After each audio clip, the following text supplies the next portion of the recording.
بسم الله الرحمن الرحيم.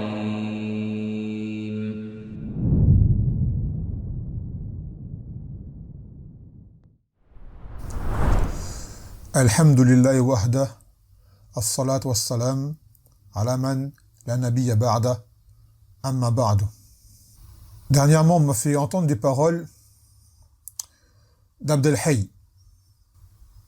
Abdelhay Abou Ishaq, il semble ça qu'on y a. Abdelhay, on le connaît personnellement, il est avec nous à Demedj. D'accord? C'est un frère, on va dire, c'est un Minzoumala'ina. Parmi les gens qui étaient à notre époque à Demedj, même il était avant nous. Avant moi, on va dire. Donc on s'est connus, sans vraiment se fréquenter, mais on s'est connus. Et j'ai déjà eu l'occasion de pouvoir faire certains commentaires face à certaines de ces paroles. Et là, dernièrement, j'ai encore écouté un audio, une partie, on va dire, c'est pas tout, parce que c'est long, à travers lequel sa haine pour un peuple le pousse à devenir, on va dire, injuste envers d'autres. Et à défendre des gens du faux. Voire pire, de tomber en transgression avec la voie des salafs, la voie qu'il prétend lui-même suivre, et à laquelle il prétend appeler. Son attitude laisse apparaître clairement son acheminement sur la règle hizbiyya qui est l'ennemi de mon ennemi est mon ami. On dirait comme ça. Peut-être pas dans l'absolu, mais c'est ce qu'on ressent. L'ennemi de mon ennemi est mon ami. Et on l'entend constamment ressasser le madakhila, le madakhila, le madakhila.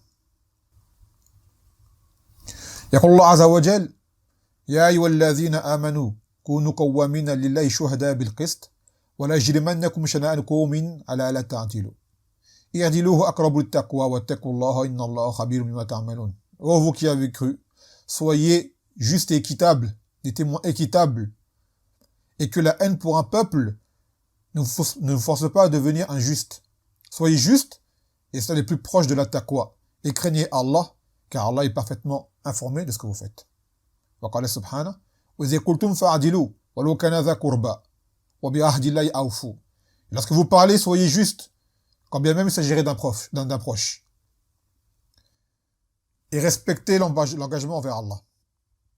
Suite au verset qui nous appelle à être juste, dans le tafsir, يقول ابن كثير قال بعض السلف لا يحملنكم بعد قوم على ترك العدل فإن العدل واجب على كل واحد أو كل أحد في كل أحد في كل حال.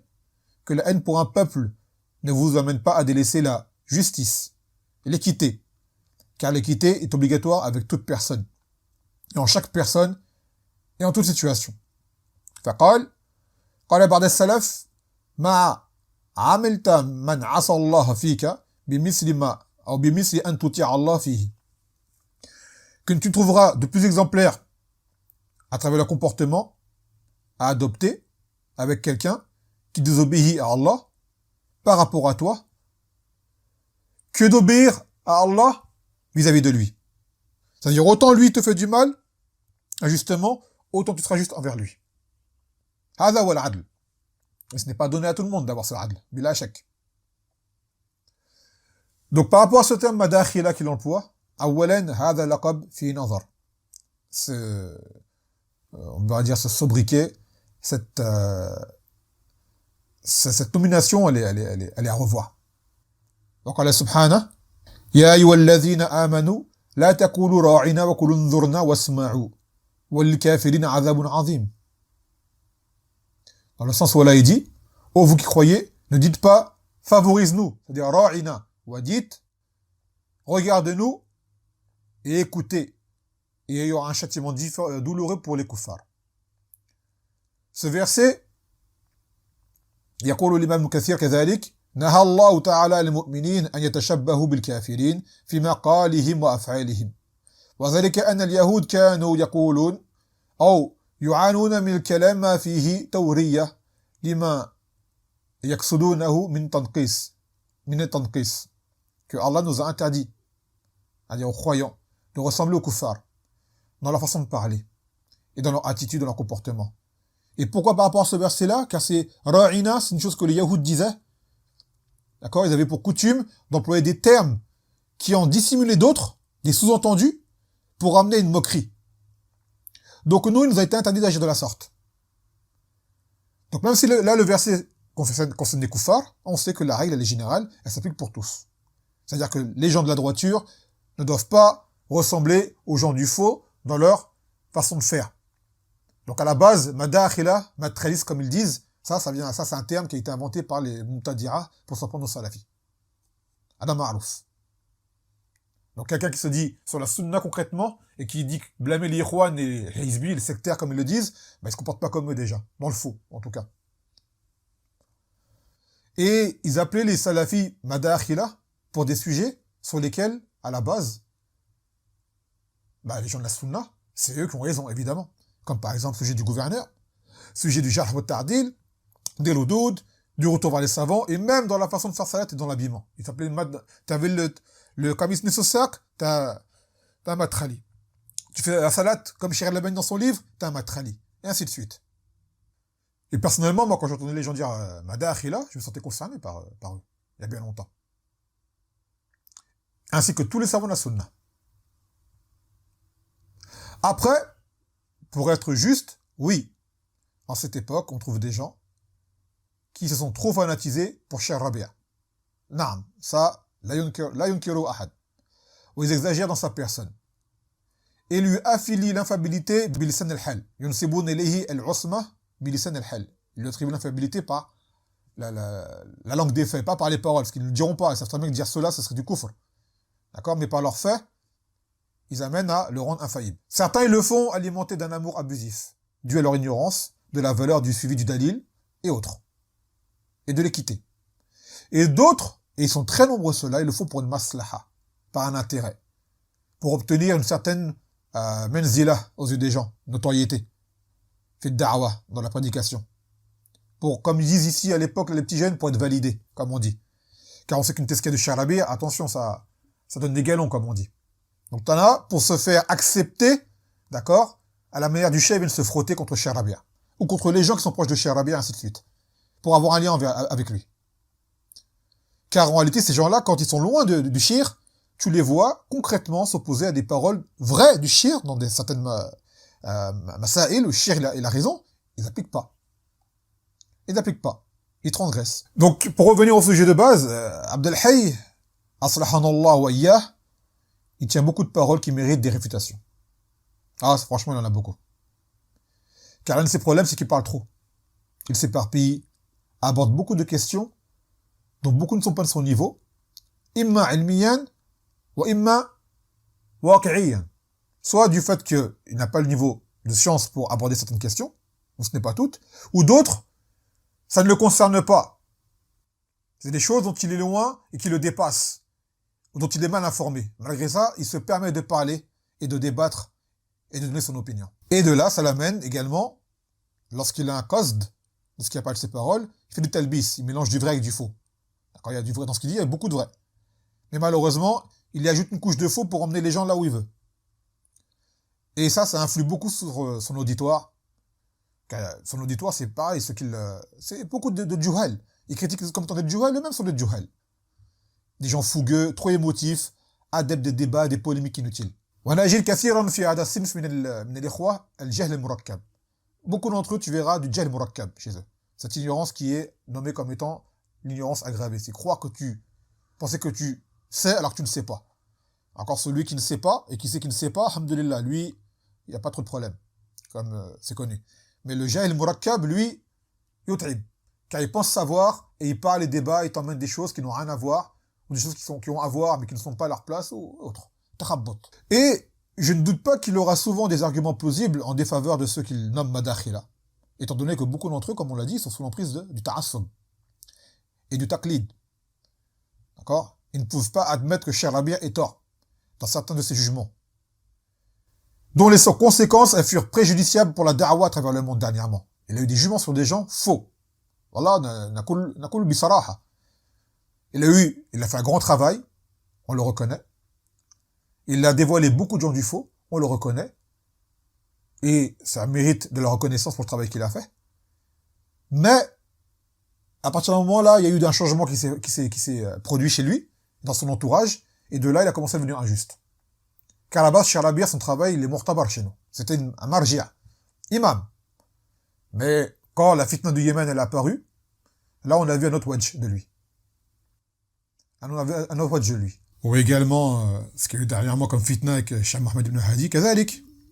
Charabia, il a tort. Il faut savoir le dire, il faut savoir l'assumer, il a tort. Et ça a fait beaucoup de problèmes dans le monde.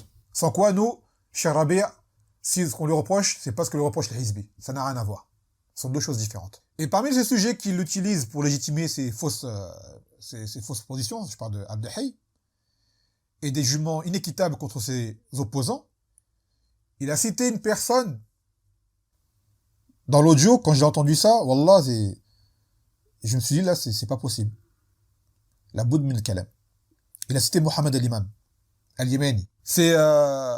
Donc là, j'aimerais faire un ta'liq par rapport à ce kalam, Inch'Allah, c'est court, hein, pour donner un aperçu de l'individu, qui suffira à toute personne équitable et clairvoyante, Inch'Allah ta'ala, de voir que dans ce genre de masaïl, il n'est pas fiable. L'homme, il n'est pas fiable. Laissa al-istiqama, wa laissa al-rushd. Donc, il dit... Courageux, au bout d'un moment, ils ont dit non, moi je ne vous suis pas sur ça.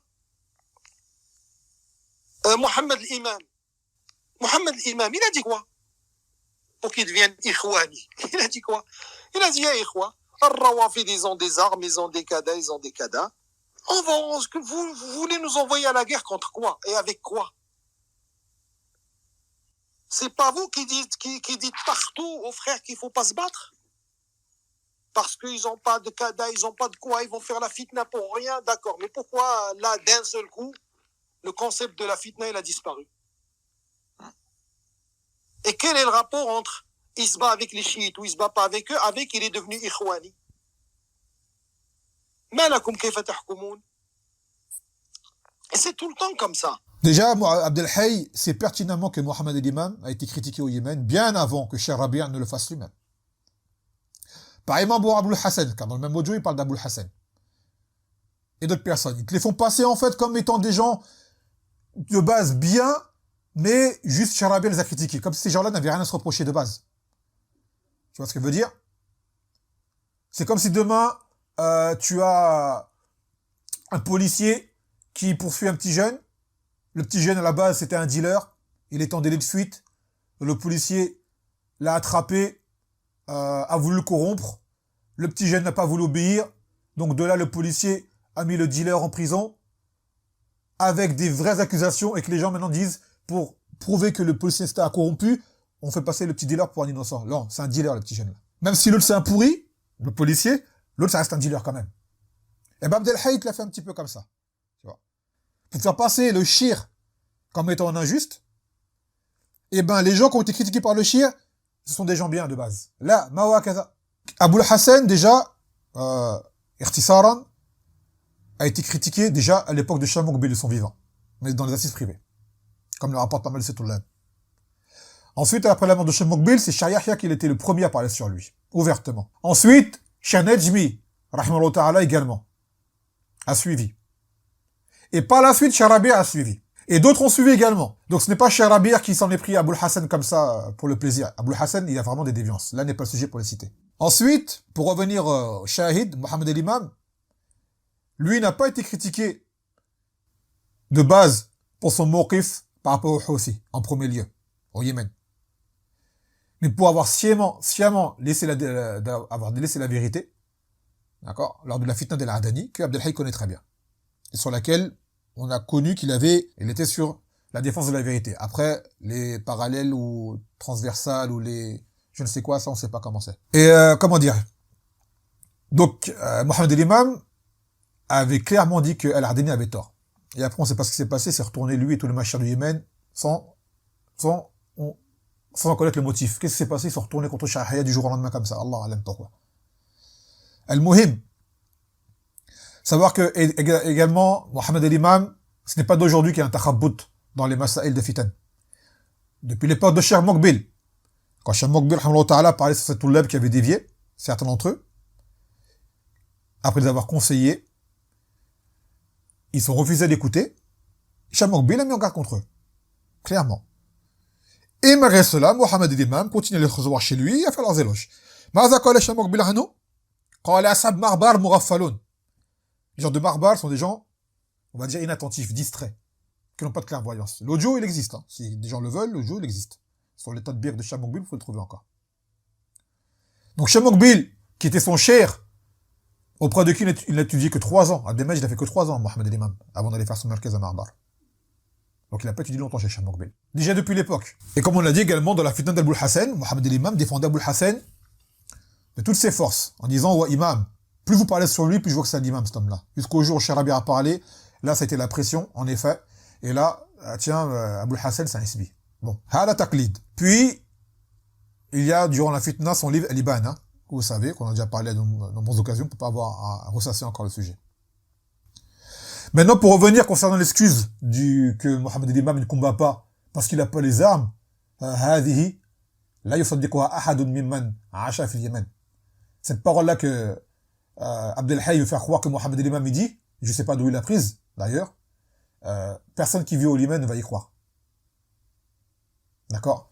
Mohamed El-Imam n'est pas un mukrah dans ce qu'il a fait. Dans cette wasiqa qu'il a faite, dans laquelle il dit du kufr, sarih, d'accord? Il n'est pas mukrah. Il n'est pas sous la contrainte. Car la contrainte, elle a des règles. Et Mohamed El-Imam ne rentre pas dans ces règles. Voyez? مع الله عز وجل قال من كفر بالله من بعد إيمانه إلا من أكره وقلبه مطمئن بالإيمان ولكن من شرح بالكفر صدرا فعليهم عذاب من الله ولهم عذاب عظيم. Que celui qui prononce la mécréance clairement, c'est-à-dire alors que son cœur est empli de foi sur la contrainte, celui-là l'excuser, d'accord? Mais la contrainte, elle a des règles. Et parmi les règles de cette contrainte, que tu ne sois pas en mesure de prendre une autre voie. Mohamed El-Imam, à Marbar, il n'y a rien. Ils pouvaient partir de Marbar. Les gens de Demej sont partis de Demej. Après, ils sont partis à Sanaa, ils sont partis de Sanaa. Les Machirs sont éparpillés dans le Yémen. Ils sont partis. Tu ne peux pas faire face, tu pars. Et le centre de Demej était bien plus nombreux que celui de Marbar. Pour dire qu'ils sont trop nombreux, on était plus nombreux à Demej. Avec plus de maisons et plus de charges que Mohamed El-Imam. Et pourtant, tout le monde est parti, bifadlillahi ta'ala, la tête haute. Et ça, tout le monde le sait. L'histoire, elle est connue. Ensuite, les Houthis sont arrivés à Sanaa. Les gens sont partis encore. Mohamed El-Imam, lui, il reste. On dit du kufr. Déjà, lui-même, il a dit dans un audio que je n'ai pas retrouvé, mais dans un khutbat al-Eid, il a dit, par rapport à cette wasiqa, il a dit, ma kultu hadha khawfan li ahad, lakin tadayyunan, wal amru fi yadi, fi hadha al-ma'na. Il a dit, cette wasiqa, je l'ai signé par peur de personne. Je l'ai fait par esprit de religiosité. Je contrôle mon affaire. Donc lui-même dit qu'il n'est pas sous la contrainte. S'il l'a fait, il l'a fait par croyance. Taïeb. Dans un autre audio, lorsque les gens de Aden ont repoussé les Houthis qu'ils ont été secourus, voilà ce qu'il dit.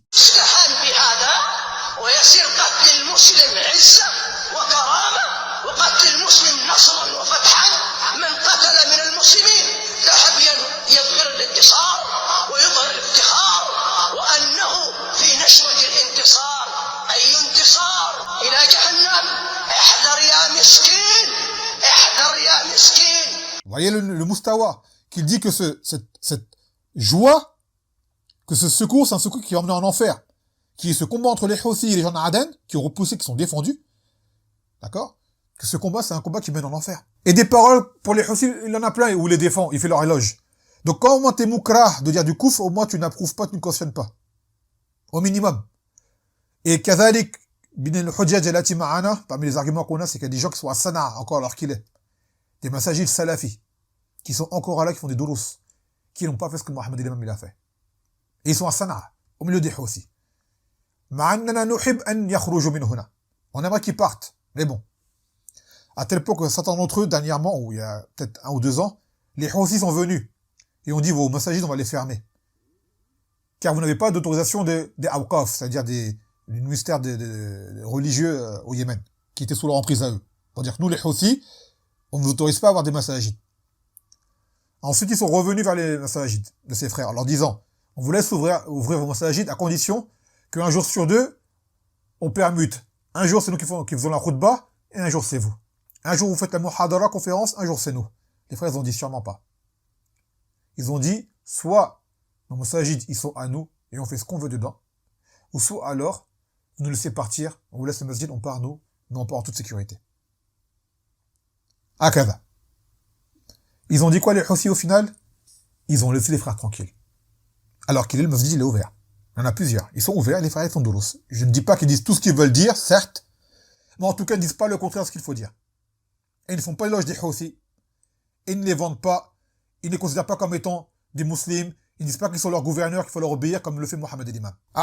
Donc, ana quli Abdel Hayy, wallah Abdel Hayy, ittaqillah fi nafsik. Car là, t'as un frère, tu rentres dans un sujet dont tu es très très loin. Déjà, tu ne l'as pas compris, et tu n'es pas en moyen de le comprendre. Ya akhi, t'es en France. Ah, c'est passé au Yémen. Au Yémen, il y a des gens de science qui sont là, des machères, qui sont plus savants que toi du WOD, il y en a comment dire en français, géopolitique.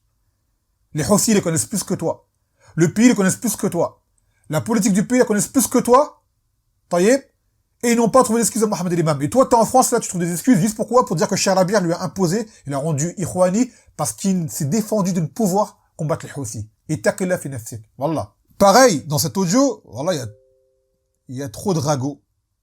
Du qil, waqal, sans sanad. C'est trop facile de dire ça. Il a fait, il a dit, j'ai entendu, il a été dit. C'est pas comme ça que tu vas faire un bayan ilmi. Si t'apportes pas des choses qui appuient ces calls que tu rapportes.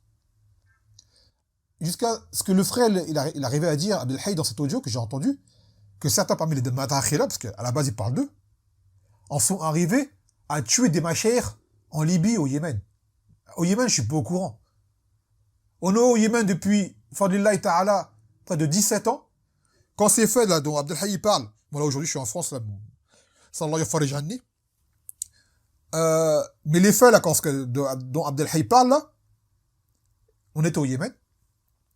Nous concernant, et on suit la da'wa, l'activité de la da'wa au Yémen. Je n'ai entendu personne dire qu'un des machères du Yémen a été tué par un des madakhila ou une chose qui s'y rapporte. Jamais. Et aucun des machères du Yémen n'y a fait allusion. Donc je sais pas c'est qui ces indiques, d'où ils prennent des informations. Mais هذا شيء لا وجود له عندنا. وكما يقال أهل مكة أعلم بسبولها. Les gens de Mecca sont plus savants de ce sentier. C'est-à-dire les gens du Yémen sont plus savants de ce qui se passe dans leur pays que les autres. Oui, il y a eu des meurtres, mais les meurtriers n'ont jamais été connus. Et quand bien même ils ont été connus, les soupçons tournés n'ont rien à voir avec l'histoire de Madakhila. C'est des conflits internes liés à d'autres causes. C'est pas lié de l'histoire de Madakhila ou il y a rien de cela. Et accuser de gens de meurtre, c'est très très grave. Même s'il n'a pas été nommé de gens, il a fait un sous-entendu qui amène à viser certaines personnes. Al-Muhim. Et là, bien sûr, les gens pris par les awatif, les émotions, ils le croient. Et ils le prennent pour un cher. Il y a Billah Alaykoum, il y a Jama'a, un cher qui retweet des femmes avec des profils en mini-jupe, un cher qui commande des combats de MMA ou peut-être même des matchs de foot, un cher qui pense qu'on a besoin de Tariq Ramadan pour réfuter les kuffars, et j'en passe. Allah tastahiou ala anfusikum, vous n'avez pas honte? Voilà, considérer cet homme-là comme un homme de science, ou un homme de sagesse, هذا يدل على أنكم لا تعرفون من هم العلماء. Ça prouve bien, vous ne connaissez pas ce qu'est les ulama. Vous n'avez jamais côtoyé de ulama concrètement. Peut-être des audios sur YouTube, une assise par-ci par-là, quelques audios, mais concrètement, mujalasatuhum wa mulazamatuhum ma araftumuha. Vous n'avez pas connu ça. Sans quoi vous aurez directement vu qu'Abdel Hayy n'est pas une personne qui mérite ce genre de descriptif. On ne dit pas qu'il ne sait rien, mais il faut pas exagérer non plus. Et là, juste pour finir, un tweet qu'on m'a montré, subhanallah, dans lequel, justement pour encore diffamer ce qu'il appelle de Madakhila, il dit que des gens sont venus s'excuser auprès de lui, soi-disant qu'ils ont connu la vérité. Il leur dit, oui, tu t'excuses auprès de moi, mais il faudrait également t'excuser auprès de un tel et un tel et un tel et un tel, en citant des gens qui sont connus pour des égarements, meurent sur les égarements, et parmi eux, le clou, Al-Qardawi, ya subhanallah. On arrive au stade où il faut s'excuser d'avoir parlé sur Al-Qardawi. Et depuis quand faut-il s'excuser d'avoir mis en garde la Ummah contre des déviances des gens égarés? D'où les koutoub de Jarh al-Ta'dil des salafs, des imams sont encore présents aujourd'hui, ils se sont excusés auprès de qui? Pour eux, c'était une ibada de critiquer des gens qui méritaient la critique. Certains même ont été menacés de mort pour se taire. Ils ne se sont pas tus pour démontrer la vérité. Et Abdel Hayy dit qu'il faut s'excuser auprès de un tel et un tel et un tel. Comme قال تعالى وَلْتَكُمْ مِنْكُمْ أُمَّةٌ يَدْعُونَ إِلَى الْخَيْرِ يَأْمُرُونَ بِالْمَعْرُوفِ وَيَنْهَوْنَ عَنِ الْمُنكَرِ Oulaïka humul muflihun, que ce soit de vous une communauté qui appelle au bien et qui interdit le mal. Et ce sont ceux-là qui réussissent. C'est qui la réussite? Ceux qui ordonnent le convenable et interdisent le blâmable. Et ça rentre dedans la mise en garde contre les gens du faux. Il y a subhanallah un dajjal comme le Kardawi. Kardawi, c'est quelqu'un, alhamdoulilah, le frère Mounir a déjà énuméré pas mal de ses erreurs. C'est quelqu'un, déjà, par certains ulama, il a été kafar, taïeb, d'une part, qui dit que les Nasara sont nos frères, qui appelle à Wahdat al-Adyan, l'unité des religions, qui a fait l'éloge d'un pape qui est mort, en faisant doua que Allah le remplace par meilleur, c'est-à-dire pour les Nasara que lui. Même Mohammed el-Imam, il a fait un livre en rod à Kardawi. Même Mohammed el-Imam. Et pour Abdel Hayf, il faut s'excuser auprès de Kardawi, de l'avoir critiqué. Subhanallah. Quand le Nabi sallallahu alayhi wa sallam a dit nasiha. La religion, c'est le conseil. Wa ma wa khilaf al-nasiha al-khiyana. Celui qui ne conseille pas, qui n'appelle pas au conseil, c'est qui va te trahir. Al-khiyana, la trahison. Demander pardon à un dajjal comme un Kardawi, mais tu n'as pas honte. Même Cheikh Al-Uthaymin, lorsqu'il a entendu les paroles du Kardawi qui l'ont été rapportées, il les a jugées comme étant de la ridda, comme étant de l'apostasie qui méritait la peine de mort. Sans savoir qu'ils avaient prononcé. Juste la parole qu'on lui a rapportée lorsque Kardawi a comparé Allah Azza wa Jal et de ses créatures qui avaient eu des résultats aux élections et qu'il félicitait, en disant que même Allah, s'il était venu sur terre, n'aurait pas, ou départ dans ce sens, voilà, n'aurait pas eu ce résultat. قال يستتاب أو يضرب عنقه. Il a dit que le gouverneur, soit il appelle à faire tauba, ou soit il exécute, pour cette parole-là. Après, des rumeurs disent comme quoi, lorsqu'il aurait entendu que c'était lui, cette parole-là, il l'aurait retirée. Quoi qu'il en soit, la parole, elle a bien été dite. Je ne blâme pas ceux qui l'auront remis mécréants. Et parmi les incohérences de leur dire, aux gens comme Abdel Hayy et ses semblables, c'est que tu vas les voir faire des sous-entendus de critiques envers, par exemple, l'Arabie Saoudite, pour les transgressions qu'ils auront commises, certes, ou les Émirats pour leur tadbir avec les Yahoud, le fait d'avoir normalisé avec les Yahoud. Et ça, ce sont des choses, c'est une alliance, on va dire, c'est une chose, c'est une erreur, ça. C'est une erreur. Mais le Kardawi, lui, il appelle à pire que normaliser. Il appelle à fraterniser. À fraterniser, à dire que ce sont des croyants, mais lui, par contre, il a droit à la rahma. Ya subhanallah. Et regardez bien, en plus, ce qui est étrange, c'est que lorsque c'est pour parler des kuffars, Abdel Hayy, c'est non-musulman. Masha'Allah. Par contre, les madakhila, mujrim, khabith, wakaza, wakaza. Je défends pas ces gens-là parmi les muta'assibin, non. Mais al-adl. Al-adl. Tu vois? Al-adl. C'est la douceur avec les kuffars et la dureté avec des musulmans sur des choses sur lesquelles ils ont peut-être raison même parfois. Subhanallah. C'est ça, c'est la règle.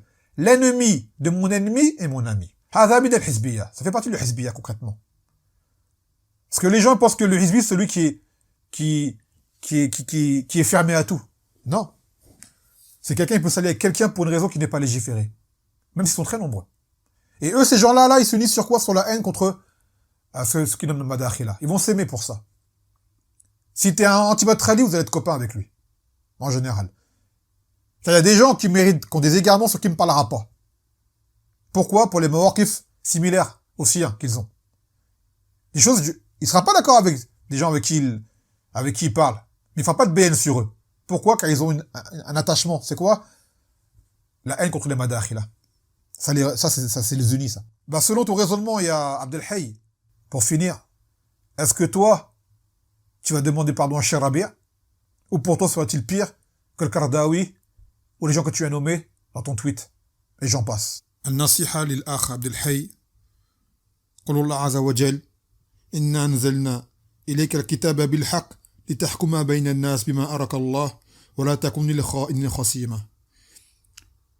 On va finir par ce conseil pour le frère, pour lui ou pour tout autre frère qui aurait une attitude similaire. La parole d'Allah dans le sens où il dit, et certes, nous avons fait descendre sur toi le livre en toute vérité, afin que tu juges entre les gens, parce que Allah t'a appris, t'a montré. Et ne sois pas un avocat pour les traîtres.